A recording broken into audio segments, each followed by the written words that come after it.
Tengan piedad. No, va a ser igual. El nivel va a ser el mismo que. O sea, el nivel tiene que ser igual para los tres grupos. Es que ni más ni menos. Sería injusto que les tome un examen más complicado que los compañeros anteriores. Pero tampoco les puedo tomar un examen tan simple comparado a sus compañeros. Tiene que ser del mismo nivel.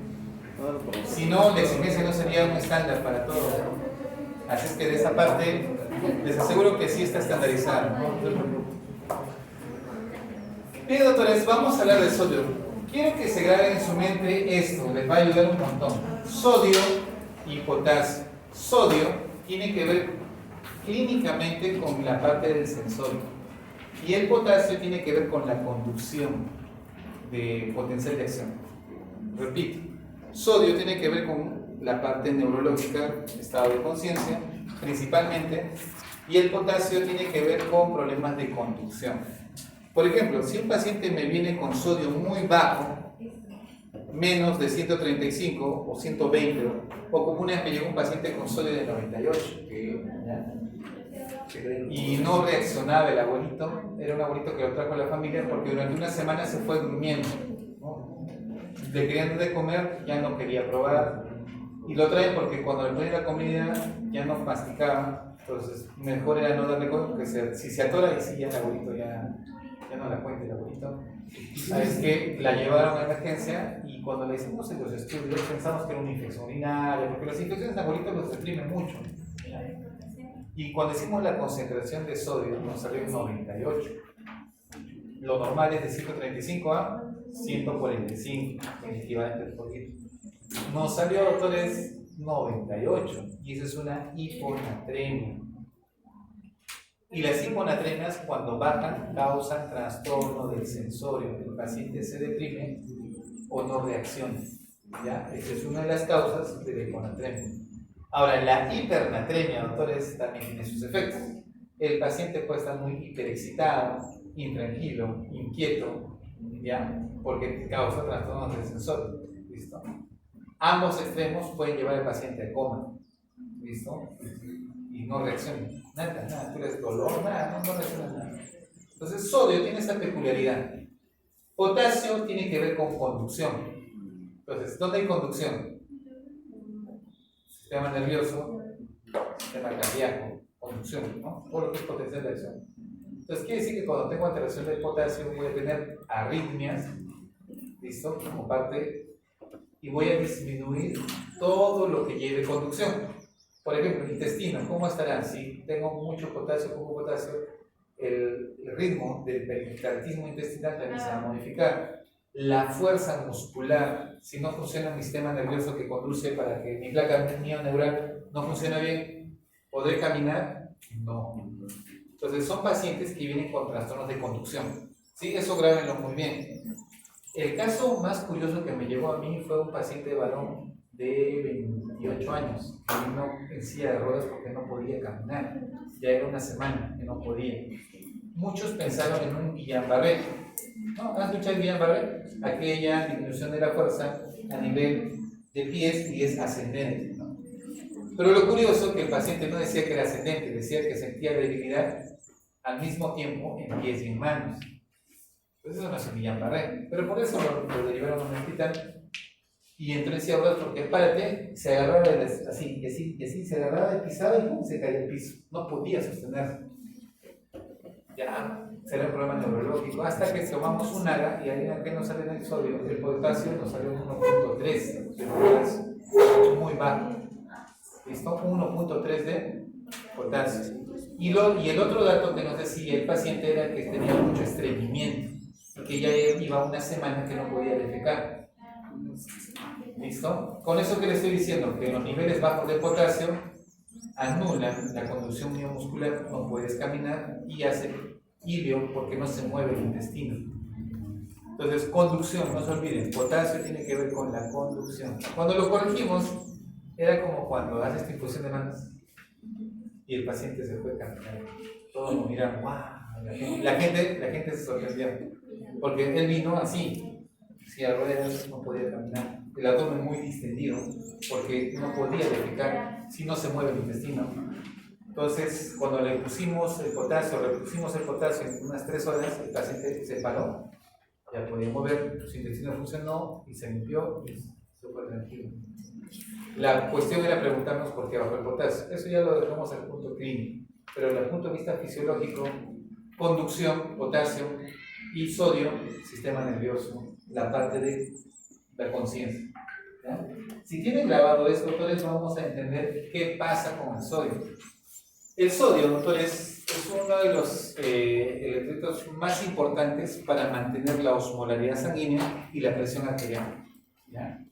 Si no hubiese sodio, doctores, la osmolaridad sería tan baja, el paciente haría edemas y no habría buena presión arterial. ¿Ya? El sodio juega un papel muy importante. ¿Ya? Entonces, en esta clase vamos a ver los diferentes mecanismos cómo se regula el sodio. Vamos a ver dónde se reabsorbe el sodio, si se secreta el sodio o no se secreta, y si en todo caso cómo se regulan sus mecanismos básicamente de reabsorción y de excreción y de filtración que vamos a ver.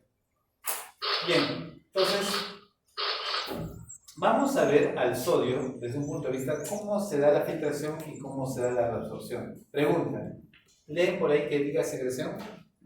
No. Desde ahora recuerden, el sodio solamente se filtra o se reabsorbe. Y si no se reabsorbe, pues vas a excretar. Pero no hay fenómeno de excreción. ¿Ya? Perdón, de secreción. No hay fenómeno de secreción. Hay dos mecanismos, intrínsecos y extrínsecos. ¿Se acuerdan que hicimos en la regulación de la filtración que había mecanismos intrínsecos y había mecanismos extrínsecos? Y dentro de los intrínsecos teníamos la parte miogénica, que era la contracción de la arteria frente y frente, y había la regulación túbulo-glomerular, gracias a la mácula densa que secreta una sustancia para que la arteria frente se cierre ante incremento de la presión. Eso se llama regulación intrínseca. Pero también hay mecanismos extrínsecos que van a regular, en este caso, el sodio. Y para suerte de ustedes, si saben lo que es la regulación de la filtración, es casi similar a la regulación del sodio. Porque para que yo filtre sodio, ¿qué tengo que tener? Buena filtración. Y si quiero filtrar menos sodio, tengo que filtrar menos. Entonces los mismos mecanismos de regulación son los mismos que regulan el sodio. ¿Ya? Entonces, es como un repaso de lo que vamos a hacer. Bien, doctores, lo curioso es que el sodio es un electrolito que no le gusta viajar solo. Molecularmente siempre el sodio está adherido a 5 moléculas de agua. ¿Ya? Repito, el sodio está adherido a 5 moléculas de agua.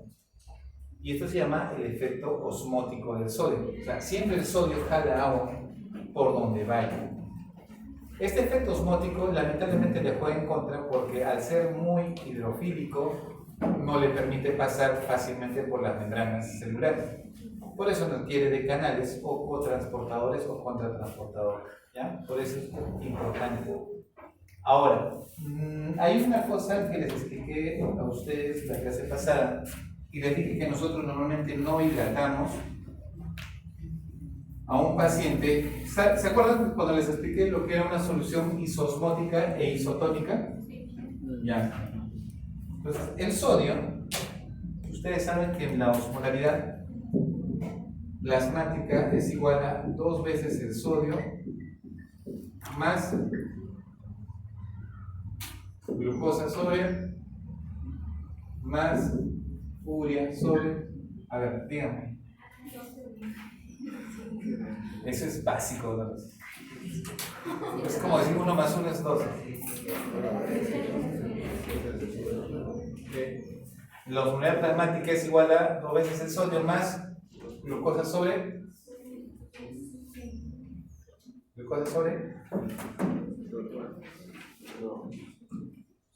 urea sobre 6. ¿Ya? A ver, hagamos un pequeño ejercicio para que no se olviden. ¿Cuánto es el sodio normal? 140. ¿Ya? Más menos 5. O sea, puede ser de 135 a 145. Ya, pero ponemos 140, que es el término medio. ¿Cuánto es nuestra glucosa normal? De 70 a 110. Vamos a ponerle 90. Aceptable. ¿Cuánto es la urea? La urea hemos dicho que va de 15 a 35, ¿no? Vamos a ponerle 18. No está dentro del rango normal. A ver, vamos a calcular. ¿Cuánto sale acá? 280. ¿Cuánto sale acá? 90 entre 18. Eso no, ahí no es de calculadora. ¿Ah? Ya, 5. Ahí sí ya, eso ya es grave. ¿No? Necesitamos calculadora en el examen. 18 entre 6, 3. Ahí sí 3. ¿Cuánto sale? ¿Cuánto sale? ¿Y eso está normal? Sí, porque la osmolaridad. Ahora, lo curioso es que en fisiología van a ver los libros que siempre le ponen 300. No sé si han visto en los libros. 300. Tanto así que dicen que la osmolaridad va de 300 a 1200. Ya. Pero desde un punto de vista clínico, doctores, la osmolaridad, algunos libros te van a decir de 275 a 295. Ese es nuestro osmolaridad normal. Otros libros le ponen de 280 a 295. ¿Ya? Pero bueno, ese es nuestro rango de osmolaridad. Pregunta, ¿está dentro del rango? Sí. Quiere decir que si yo tengo un paciente que tiene sodio 140, tiene una buena glucosa, tiene una buena urea, tiene una muy buena osmolaridad. ¿De quién depende más la osmolaridad? Del sodio. No depende ni de la glucosa en gran cantidad ni de la urea. ¿Listo? Depende del sodio. Miren, solamente con que mi sodio baje a 120, ¿cuánto tengo? 240. Ya, esto ya va a ser 240. Más 8. ¿Qué tal? Bastante bajo. Miren, con solo bajar, miren cómo cambia la osmolaridad. Entonces, el sodio es el más importante regulador de la osmolaridad plasmática. ¿Ya? No se olviden eso. ¿Ya? El sodio es el más importante regulador de la osmolaridad plasmática. Como es el más importante, doctores, yo les pongo lo siguiente. Este es mi vaso sanguíneo y este es mi intersticio. Si acá yo tengo mi osmolaridad de 300 y acá mi osmolaridad es 300, ¿qué pasa con el agua del vaso? ¿Sale o se queda normalmente? Se queda. ¿Qué pasa si por ahí yo pierdo sodio y mi osmolaridad baja a 270? ¿Qué voy a perder acá? Agua, porque se va a ir el intersticio. Entonces, repito, no me conviene a mí que mi paciente tenga hiponatremia, porque lo que voy a hacer es, primero, quitarle volumen a mi vaso sanguíneo y por tanto el paciente que va a hacer hipotensión. Segundo, ¿qué voy a causar? Edemas, porque estoy sacando líquido del intersticio. Y ahí viene un problema. Cuando el sodio baja, causo edema cerebral. Y es por eso que el paciente tiene trastornos de la conciencia. ¿Listo? Tengan mucho cuidado. Ya. Si han entendido esta parte, el sodio es tan importante, doctores, que no lo podemos descuidar. El sodio es el catión más abundante del líquido extracelular, ¿listo? Y las sales de sodio representan más del 90% de los solutos extracelulares. Y creo que ya lo hemos demostrado. Muy bien. Ahora, el volumen del líquido celular, el cual representa el 20% del peso corporal, porque el agua corporal total es 60%, 40% intracelular y 20% extracelular. ¿Listo? Eso que quede también claro. Depende principalmente de la alta concentración de las sales de sodio. En pocas palabras, si yo quiero tener un buen volumen extracelular, ¿de quién depende? Del sodio. ¿Se han dado cuenta, no? Si no tengo buen sodio en mi vaso sanguíneo, doctores, pierdo volumen. Repito, si no tengo buen sodio, pierdo volumen. La alta concentración de sodio en el líquido extracelular es importante. ¿Para qué? La excitabilidad celular, el transporte de sustancias hacia y desde las células, la generación de fuerza osmótica y el mantenimiento de la presión arterial. ¿Ya? No se olviden, los pacientes con hiponatremia tienden a hacer hipotensión. ¿Ya? Tienden a hacer hipotensión. Muy bien, pregunta, ¿cuánto de sodio nosotros filtramos? Es fácil hacer el cálculo. A ver, ¿cuánto orinamos nosotros por día? ¿Cuánto filtramos por día? 180 litros. Ya está. Y hemos dicho que yo tengo, por cada litro de mi plasma que ha filtrado, ¿cuánto tengo? 140 miliequivalentes por litro. Máximo 145, que es el tope. ¿Sí? Por cada litro, ¿cuánto tengo? 140 miliequivalentes. Entonces multiplican. 180 litros por, en este caso, 145 miliequivalentes por litro. ¿Cuánto le sale? 26.100 miliequivalentes. Listo. Eso lo vamos a convertir en gramos. ¿Y ustedes han hecho química? ¿Sí? ¿O no han hecho química? ¿Cómo es? Han hecho las conversiones de gramos, peso molar, peso molecular, peso atómico, los cálculos de... ¿Sí? ¿Se acuerdan de todo eso? Sí. Ya, eso no le voy a poner en examen. Ya.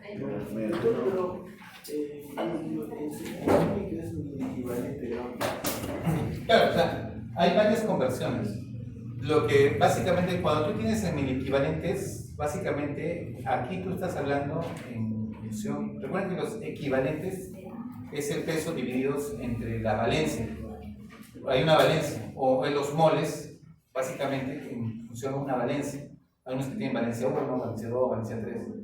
Entonces, en este caso, haciendo la conversión de miliequivalentes a gramos, básicamente, miren cuánto de sodio yo estoy filtrando. Aproximadamente 1514 gramos de sodio al día. ¿Cuánto equivale eso? Más o menos 1.5 kilogramos de sodio por día. O sea, ustedes han visto la bolsita de sal, ¿no? Que viene de 1 kilo. Ustedes están filtrando 1,5 kilos de esa bolsita de cloruro de sodio. Es bastante, ¿no? Entonces, nuestros riñones filtran 1.5 kilogramos de sodio por día. Lo interesante, doctores, es que el 99% de su sodio es reabsorbido. O sea, yo no pierdo sodio tan fácilmente. A no ser que haya comido o me haya ido a ver una película con cachita, o he comido papitas, saladas o alimentos con mucha concentración de sal. Ahí, de hecho, que van a orinar mucho más sal. Pero repito, normalmente de forma fisiológica, a nivel de los túbulos, yo reabsorbo el 99%. Entonces, observemos, 65% del sodio se resuelve en el túbulo proximal, 25% en el asa de Henle, en el túbulo contorneado distal, gracias a quién? ¿Se acuerdan de a nivel del túbulo distal inicial había una bomba que era sodio-cloro, ¿se acuerdan? Que era inhibido por, claro, que podría ser inhibido por la hidroclorosis, que son tiacídicos, ¿ya? Eso vamos grabándolo, vamos repitiéndolo para cuando hagamos la clase de fármacos, ahí sí ya, para que quede ya más grabado, ¿ya? Entonces, eso representa el 5%. Entonces, recuerden, ¿qué bomba estaba aquí? ¿O qué transportador? Sodio, potasio, 2 cloros. ¿Qué estaba aquí? Sodio y cloro, nada más. ¿Listo? Acá, bueno, acá no hay índice específicamente, pero la reabsorción es 65% del sodio, 25% del sodio, y por tal motivo acá es un 5% del sodio. Hasta ahí hemos sumado y nos sale 95%. ¿Listo? O sea, casi total, el sodio se ha reabsorbido de forma programada, se puede decir, en porcentajes. ¿Dónde se hace la regulación fina? Doctor, la regulación fina se hace a este nivel, donde yo quiero, si quiero, reabsorbo ese 5% o 4% que me queda, o no lo reabsorbo y que se borre. ¿Me dejo entender? La regulación fina siempre se va a dar en el túbulo conector, que le llaman, y túbulo colector cortical, ¿no? Esta es la zona. Repito, ¿por qué dicen colector cortical? Porque es la parte superior del colector, y colector medular es aquí abajo. ¿Ya? Ese término, recuérdenlo, el colector o es cortical o es medular. ¿Ya? ¿Dónde actúa la aldosterona? En el túbulo, básicamente conector, que es la parte final del distal, y el colector cortical, que es la parte superior. Ahí se va a hacer la regulación fina. ¿Y quién lo va a hacer? Aldosterona. ¿Listo? Aldosterona. ¿Ya? Entonces, doctor, y si yo no voy a poder inhibir la reabsorción del túbulo, porque es bien complicado. No hay algo específico que me permita inhibirlo. Pero donde yo sí puedo inhibir es en el asa de Henle o en el túbulo distal. ¿Qué fármaco acá? Furosemida. ¿Qué fármaco acá? Hidroclorotiazida. Entonces, como yo puedo inhibirlo, ¿cuál va a ser más potente? ¿La furosemida o la hidroclorotiazida? Furosemida, porque voy a bloquear casi un buen porcentaje de la reabsorción de sodio. Y si yo no reabsorbo sodio, tampoco voy a reabsorber agua. ¿Sí? Y por tanto voy a llenar mucho más de lo que habitualmente lo ordinario. Doctor, ¿y si yo inhibo a la aldosterona para que no se secrete? Sí, también, pero no es tan potente, repito, como la furosemida. Repito, el más potente siempre va a ser ¿quién? Furosemida. Aquí también tiene su potencia, y aquí si yo inhibo esta reabsorción fina o regulada hormonalmente, tampoco no es mucho, si se dan cuenta, pero aquí sí. Repito, por eso la furosemida es el más potente diurético que tenemos hasta la actualidad. El más potente. ¿Listo? Muy bien.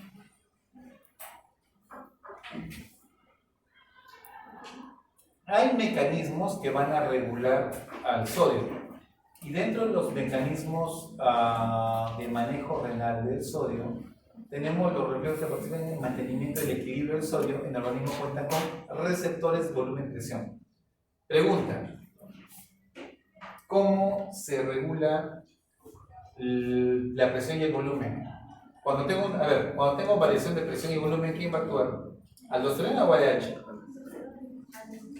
¿Aldosterona o ADH? Por variaciones de presión y volumen. Aldosterona. Y si tengo variación de osmolaridad, ADH. Eso por favor grábenlo muy bien, para que no se confundan en las preguntas que van a venir para el siguiente examen. ¿Ya? Otra vez. Repito, la regulación de cuando tengo variaciones de presión y volumen, quien va a intervenir ahí principalmente es aldosterona. Cuando tengo variaciones de osmolaridad, quien va a intervenir ahí es ADH. Porque las variaciones de osmolaridad son los que van a ir a nivel del hipotálamo para dar la señal de la secreción de ADH. No variaciones de presión y volumen, por si acaso, solamente variaciones de osmolaridad. Pero cuando tengo variaciones de presión y volumen, se va a activar el sistema de la aldosterona, por tal motivo voy a tener regulación más con aldosterona. ¿Ya? Y en este caso, doctores, como la aldosterona es el principal regulador del sodio, yo necesito que funcione muy bien mis receptores de volumen o presión. ¿Listo? Otro mecanismo regulador también va a estar el sistema nervioso central. Y va a haber otros mecanismos hormonales de regulación también, como por ejemplo el péptido natriurético arterial. ¿Se acuerdan? El PNA, péptido natriurético arterial o auricular, que su función es opuesto a quién? Al sistema de aldosterona. O sea, mientras uno me hace reabsorber, el otro me hace eliminar. ¿Listo? Muy bien. En el mantenimiento del equilibrio del sodio, los receptores de presión y volumen son los más importantes. Por tal motivo, el principal regulador de sodio es ¿quién? Aldosterona. Si no tengo aldosterona, ¿qué va a pasar con mi sodio? ¿Aumenta o baja en mi sangre? Si no tengo aldosterona, ¿qué pasa con mi sodio? ¿Aumenta o baja en mi sangre?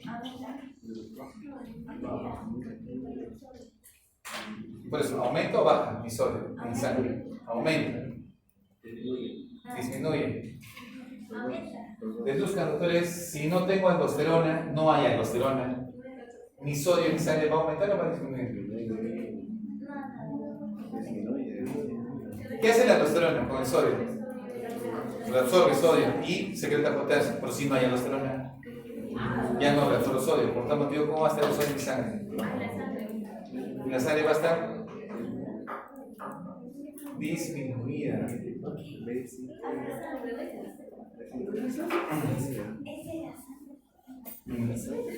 Nosotros, doctores, en el hospital nunca pedimos, quiero calcular el sodio en las células del cuerpo. ¿Cuánto pedimos? Los electrodos en sangre. ¿Ya? No pedimos células cercanas. Por eso, en la sangre. Como no reabsorbo sodio porque no hay aldosterona, mis niveles de sodio van a bajar.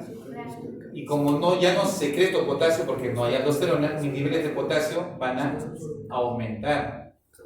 Y desde ahora les digo, cuando tengan un paciente que tenga alteraciones de sodio y potasio, por ejemplo, el paciente tiene hiponatremia y tiene hiperpotasemia.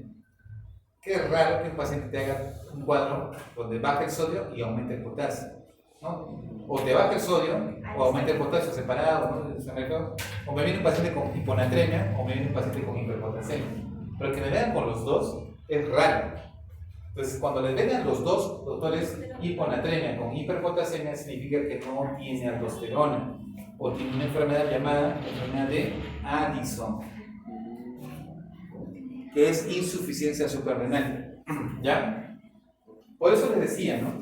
Y como recuerdan, doctores, que hemos dicho que el sodio es importante para la presión arterial, si el paciente ya no puede reabsorber sodio y el sodio está cayendo en tu paciente y el potasio está subiendo, ¿qué va a pasar con su presión arterial?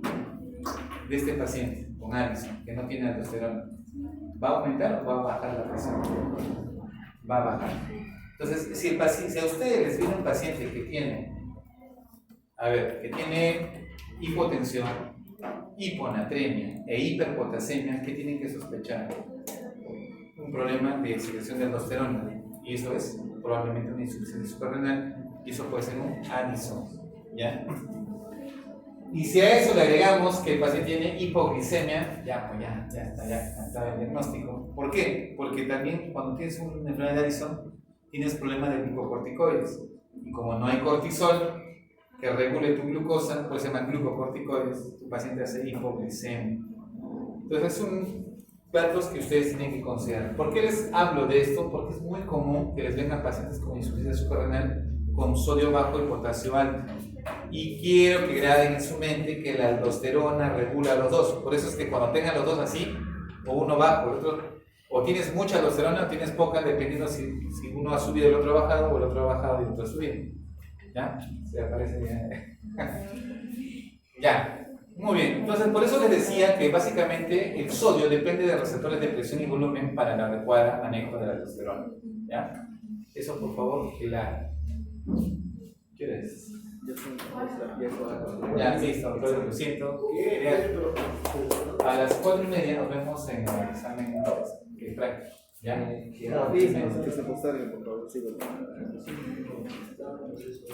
Ya, ¿quién examen último?